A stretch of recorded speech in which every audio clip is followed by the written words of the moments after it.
If you're looking for a light and easy summer dinner, these fish taco bowls should definitely be on your menu. They are made with flavorful fish cooked right on our Char-Broil tabletop griddle. To start, let's season our fish with some olive oil, chili powder, cumin, dried oregano, garlic powder, salt and pepper, and a squeeze of fresh lime juice.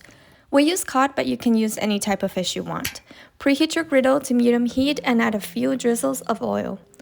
Cook the seasoned fish for about 2 to 3 minutes per side until cooked through. You'll know it's ready when it flakes easily with a fork. Now let's make our super quick slaw. You'll need some thinly sliced cabbage, cilantro, fresh lime juice, and salt and pepper to taste. Give it a toss to combine and set it aside. Now our favorite part, assembling the bowls. Start with a scoop of rice, followed by the flavorful fish, then add a generous amount of the slaw, diced tomatoes, sour cream, not 1 but 2 scoops of guac, and crumbled queso fresco on top. Garnish with jalapenos, cilantro, and lime, and dinner is ready.